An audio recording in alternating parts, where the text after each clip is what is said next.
if not reaction, but some kind of assessment of this situation from a leader's side. And the second question, if I may, tomorrow you will have a trilateral meeting with EU and Ukraine. Can we expect you raise the question how EU can replace American assistance, which is not granted anymore? And could it be a reality for EU to replace that kind of assistance? Thank you. Well, first, on your first question, the attacks on innocent civilians, on cities, on communities in Ukraine, without any military goal, I totally find abhorrent.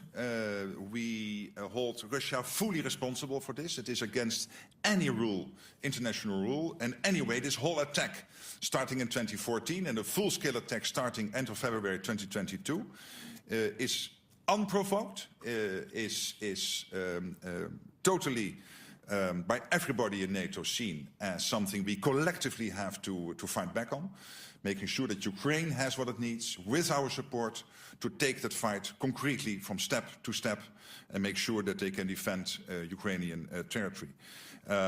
This is the reason why I think also last year in Washington, NATO allies agreed that for Ukraine there is an irreversible path of Ukraine to enter NATO. And that is still true today, and it will still be true on Thursday after this summit. When it comes to your second question, as I announced, we thought for this year 20 billion was pledged by Canada and the European allies. It is now over 35 billion. Last year it was just over 50 billion for the full year.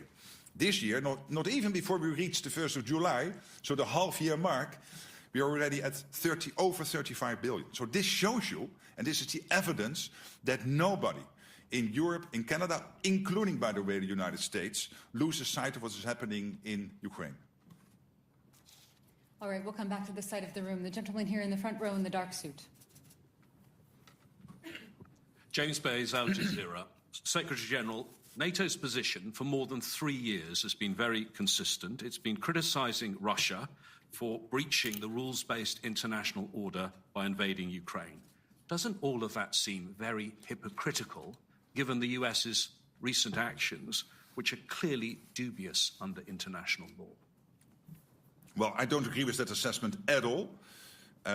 Obviously, NATO is concentrated on the Euro-Atlantic, but I do not at all, not one syllable of your assessment, sorry, on what you just said. With all the respect, of course, for your news outlet, which I always respect, but I think you have this completely wrong.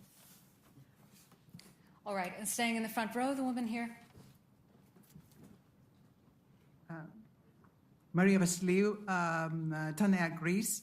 Back to the defense spending plan, you said there is going to be a review in 2029. How are you going to ensure until then that there is credible growth in spending by all members? And also, I mean, in other words, taking also into consideration the exemption for Spain, how are you going to ensure that this pledge, this plan does not become another empty promise? Thank you. Well, let me first say on your particularly alluding to Spain, NATO has no opt-outs. And NATO doesn't know side deals or side deals. So that's on the particular question you ask about Spain. What all allies will do is that, of course, they have the sovereign right and also the flexibility to determine their path for delivering on the NATO commitments. That means how much they will spend annually, and this is exactly what we are doing. The big difference from the Welsh pledge in 2014 is this, that there will be annual reports on what nations are spending. There will be regular reviews on what is happening. In 2029, we will take stock, including on the international security situation, whether we might need to increase the amount of spending we need to do as a collective alliance, for example. All right, front row here on the corner. Laurențiu Ungureanu, Hot News Romania, Secretary General. 9 years ago, at the summit in Warsaw, the alliance officially recognized that hybrid threats and information warfare pose real challenges to member security. With rising hybrid attacks, including manipulation campaigns, especially on NATO eastern flank and in the Black Sea region, how can member states determine when such aggression is serious enough to justify a collective response? Well, obviously, we are not making our adversaries any wiser than they are today when that comes to the specific question. But your question raises a very important issue. And that is the important issue of hybrid threats, the important issue of cyber attacks. And let me again state that I hate that word hybrid because it sounds too cuddly. And it is very serious. These can be assassination attempts, the jamming of commercial airplanes in the Baltic, an attack on the National Health Service in the United Kingdom. So this is very serious. And that is one of the reasons why on the list of discussions for tomorrow, this is a big issue. Hybrid, including, of course, cyber. All right, the third row, gentleman on the end. Thank you. My name is Ruslan Ignatovich. I'm journalist, Belsat TV, Poland. Mr. Secretary General, does NATO see a real threat of a possible new Russian invasion from the territory of Belarus during or after so-called Zapad 2025 Russian-Belarusian military exercises into Ukraine or into the Baltic states? Well, as I said, our alliance is so strong today that if Russia would try something today, they know our reaction will be devastating. So it would be very, very unwise by Vladimir Vladimirovich Putin or his crony in Belarus, in Minsk, to try anything against us. But obviously, we have to be sure that in 3, 5, 7 years from now, we are as strong as we are today. And that is why it is urgent that in this meeting, we will not only decide on the higher defense spending, but because of the changed security situation, we will have to spend more. So that when the call comes for each of our allies to chip in a collective endeavor to defend NATO territory, to defend every inch of NATO territory, that everybody is ready, has not only committed on paper, but also in reality, in terms of what they need to deliver to that collective endeavor. And let's not forget, I think it was in the FT this morning, an article making the difference between an alliance based on I will help you if you get attacked. Of course, that is what NATO will do, Article 5, but NATO is more. We have the plans in place, we have the structures in place, the command and control systems in place to make sure that we can immediately scale what each nation has at its individual level to make sure that they can then deploy that to the collective endeavor when we get attacked. My worry is two things: that if we do not spend more, that's in 3, 5, 7 years from now, we might not be able to do that. And secondly, that with the present level of defense production, which is also part of your deterrence, if we don't ramp that up, that's why this is next to Ukraine and the defense spending, one of the 3 issues at the summit, that our deterrence will not be strong enough. And that is why this ramping up defense spending is such an important subject. Okay. All right. The woman in the blue jacket, about a third of the way back.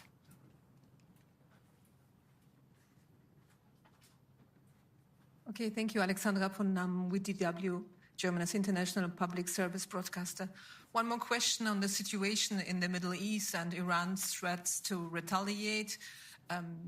NATO still has a mission in Iraq, so can you tell us what kind of protective measures have been undertaking to protect this mission? Thank you. Yeah, obviously I cannot directly answer that question because that is very delicate to talk about that in public, about these type of precautions. But you can be assured that allies are in constant contact, NATO as an alliance and all the allies when it comes to the situation in the Middle East and how that could impact our collective interests in the Middle East. And of course, when it comes to the Middle East itself, Iran, our allies are urgently and on daily basis navigating that crisis. Okay, in the row just behind her, the gentleman.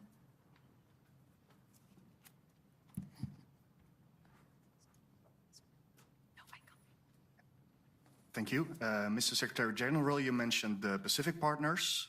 3 of them have declined to be present with the government leaders.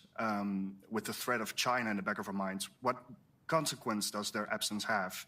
And have you tried urging them to reconsider? Well, we are in very close touch, basically from week to week, month to month with our four partners, New Zealand, Australia, Japan and the Republic of Korea. I was visiting Japan early April, and we know that not only for us, but also for them, this relationship with NATO and between NATO and Indo-Pacific is crucial. Not because we want to extend Article 5 to the Indo-Pacific, but we know that the Euro-Atlantic and the Indo-Pacific arena are closely connected. And even more since the end of February 2022, North Korea and China and Iran, but in this case particularly focusing on China and North Korea, ramping up Russia in its attack, or unprovoked attack on Ukraine. So we will have very senior representatives here. We will have important meetings coming up. And you will always see in summits like this that the program changes from day to day a little bit. So here you have one of those examples. But I would not read too much into that. All right, coming to this section, the gentleman with the glasses in the sixth row. Okay. Hello, Edward Lucas from The Times. You've talked about the need to improve air defences fivefold. The problem here is the countries that most need air defences are the least able to afford them, the smaller and poorer members of the alliance in the East. It's the bigger, richer countries, perhaps even like this one, that could afford to contribute but won't necessarily be in the forefront of a Russian air and missile attack. Can you see any way in which the alliance can spread the burden of air defences so that the rich who can pay help the poor who can't? And can you envisage even this might stretch over to Ukraine, which needs it most of all? Well, for Ukraine, on the one hand, it's easy, and at the same time, it's very difficult. So when it comes to Ukraine, there is no debate that we all acknowledge, the US, Canada, all European allies, that Ukraine needs more air defense systems. And in Washington, there was this agreement on the irreversible path into NATO, but also the very concrete agreement to make sure that Ukraine would have more air defense systems. Luckily, on that commitment, most of that commitment has been delivered, but it is not enough to make sure that Ukraine is safe. More air defense systems are needed for Ukraine. The problem, of course, is that there are not too many companies producing them, and there is always a shortage of everything. So here, it's one of the things I personally, SACEUR, the whole of NATO is working on very hard with all allies to make sure that whatever we can supply to Ukraine, we will supply to Ukraine. On your other part of your question, it starts with all the allies making sure that they get to delivering the capability targets, and that means in reaching the 5%, including the 3.5% on core defense. It's true that air defense systems can be very expensive. So when it comes to concrete issues on that, we will be able to solve that, no doubt. But first, also the countries with a smaller budget need to show that at least they have the plans in place to get to the 5%. I think it starts there. And if there are then still problems in terms of procuring, you can always sit together and see what can be possible. All right, and then just in front of him, the gentleman in the dark suit. Thank you, Daniel Tkie, First Western TV and News Channel 24, Ukraine. NATO-Ukraine Council will not hold a formal meeting during the summit. Also, according to recent publications of various media, Ukraine, there's a possibility that Ukraine would not be included in final communique of this summit. Don't you feel that the war in Ukraine is being put on the back burner of this summit? No, to the contrary. So we have one session with the 32 leaders. In the past, you would have sessions with the EU, with the Indo-Pacific 4, with Ukraine. Here we made the choice to have one concentrated session with the 32, and around that session with the 32, many smaller sessions. So you will see the president of Ukraine, but also other senior leaders of Ukraine sitting in various formats with leaders over the next couple of days. So that's what, when it comes to the summit program on Ukraine, EU, Indo-Pacific 4. But when it comes to the meeting with the 32, one meeting with the 32, so that's more like London 29, then Brussels 2019, then Brussels 2018.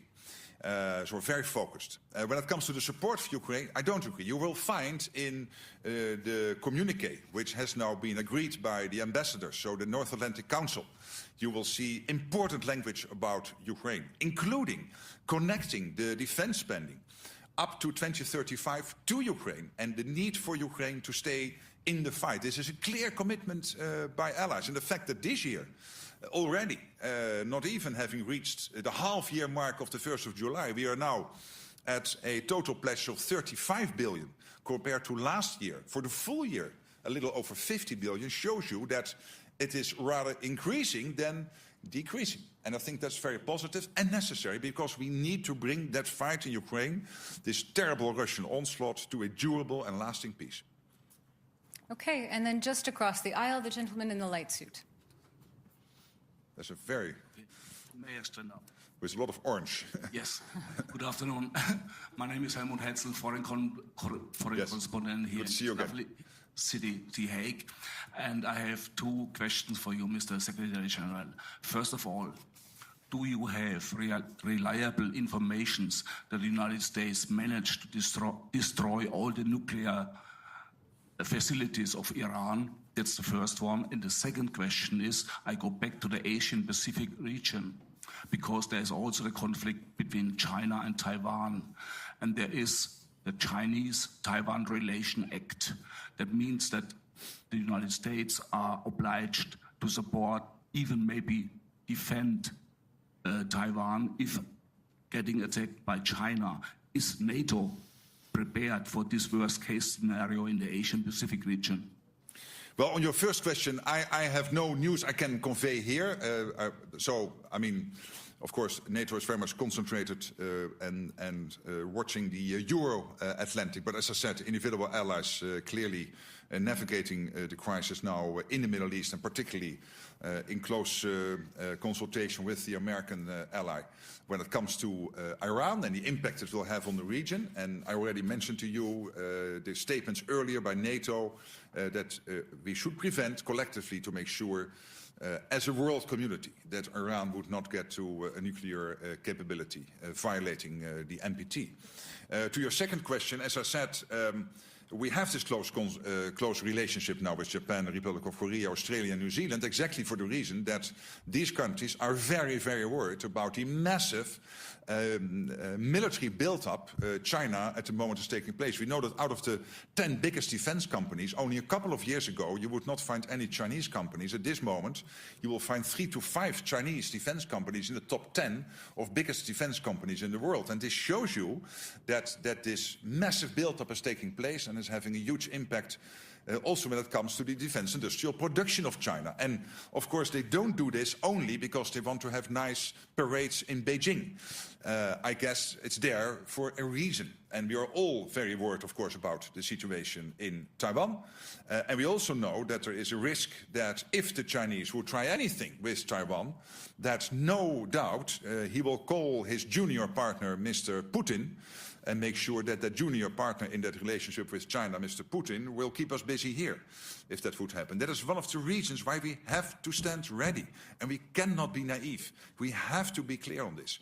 And that is why that extra defense spending is so important. That is why NATO does not have, as an alliance, opt-out, side deals, etc., because we all have to chip in.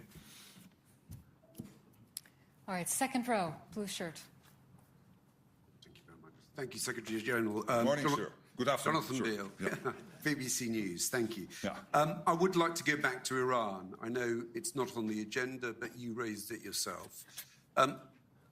Donald Trump has mused as to whether regime change might not be a bad thing. Do you think regime change in Tehran would be good, or would you say don't go there? And then secondly, NATO has in the past intervened in regions outside the Euro-Atlantic. So I'm thinking of Libya in 2011, in Afghanistan. If Iran closed the Strait of Hormuz, it's a hypothetical, but you talked about NATO interests in defending its interests and responding.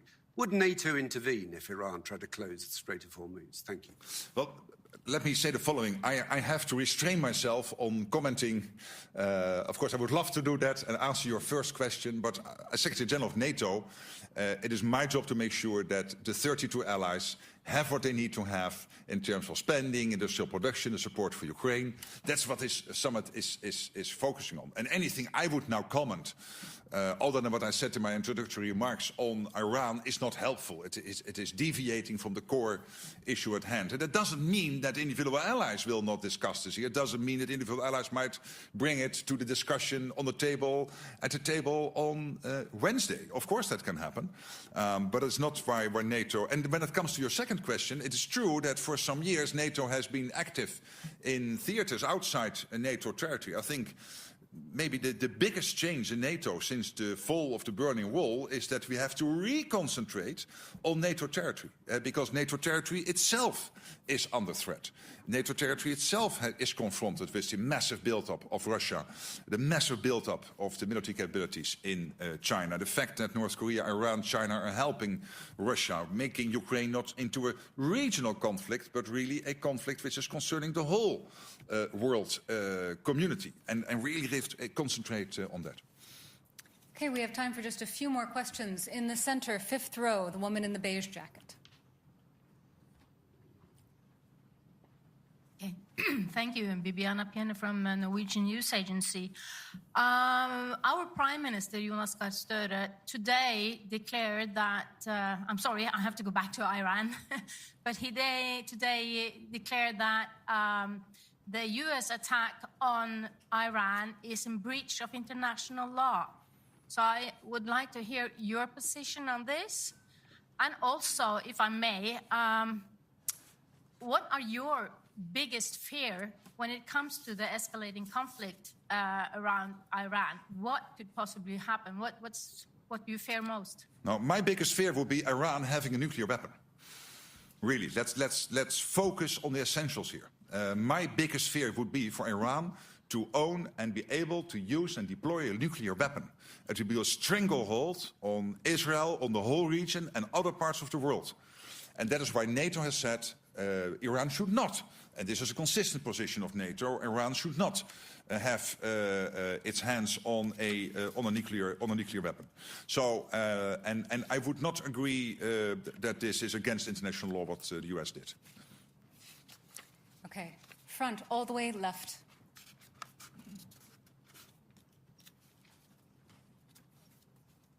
Secretary General Latika Burke, The Nightly, Australia.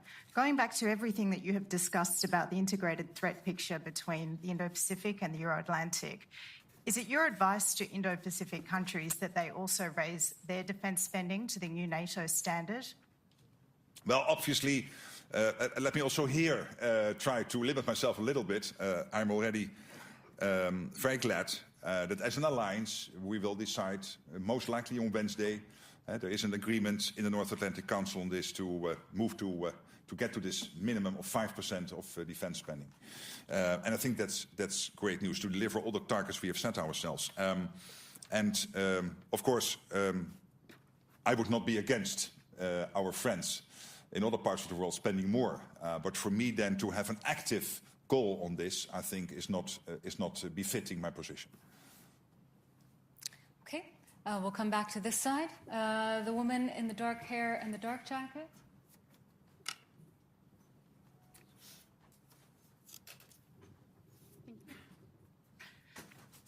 Victoria Klipka from TV8, Republic of Moldova. I addressed this question from the part of our media delegation. Right. So, as you know, parliamentary elections will be held in Moldova this autumn, and the outcome of the vote will be crucial for the country's future in Europe. Russia has now given up on its plans to stop Moldova on its tracks, and it's utilizing the entire arsenal of hybrid warfare tactics is tested and refined during the last year's presidential elections. So Moldova returns to Russian sphere of influence would be not only dangerous for Moldova, but for the entire region. What is the view from NATO headquarters on the situation in Moldova, and how could NATO and its allies help Moldova to resist this unprecedented wave of hybrid warfare waged by Russia? Well, I can assure you, from my previous roles, Prime Minister of the Netherlands, we were active helping Moldova as a country, and I'm sure it still continues. As NATO, there is a close cooperation with Moldova on these very practical issues, and Maya Sandu, the President of the Republic, myself, I visited her a couple of months ago when I returned from Odessa, and it was a very pleasant discussion. We are closely coordinating. I know that Romania, our ally, Bucharest, Romania, is of course also very much involved making sure that Moldova can defend itself as much as possible against hybrid threats. Okay, and one final question. The woman in the yellow jacket here.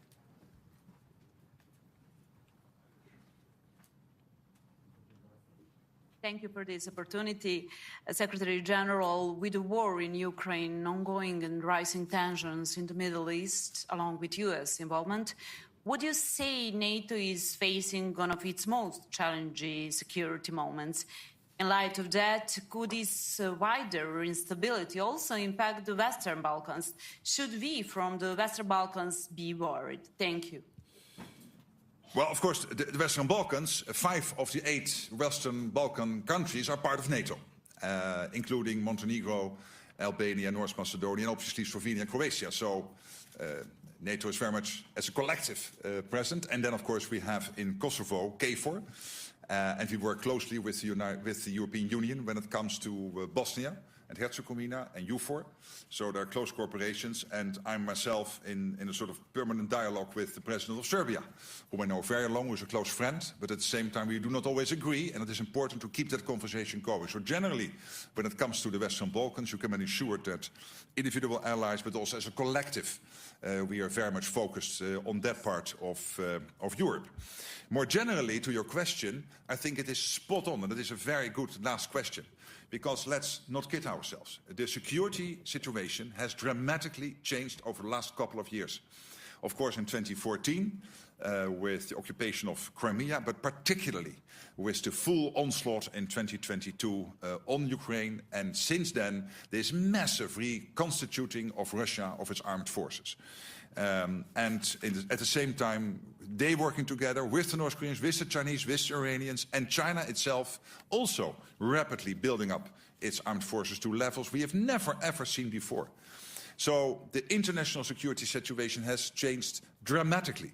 And that means that this summit is so important, because what we need to have is that when the call comes to any individual ally to deliver to the collective endeavor what is necessary to defend NATO territory in case of an Article 5 attack, then we have to be sure that all allies are able to deliver those capabilities, what they promised to deliver, so that when that call comes, we stand there together, united, not only in spirit, but also in practice. And that is why we have to meet this much higher defense spending goal than we have currently. All right, thank you all so much. Thank you so much. We look forward to seeing you again on Wednesday afternoon. Thank you.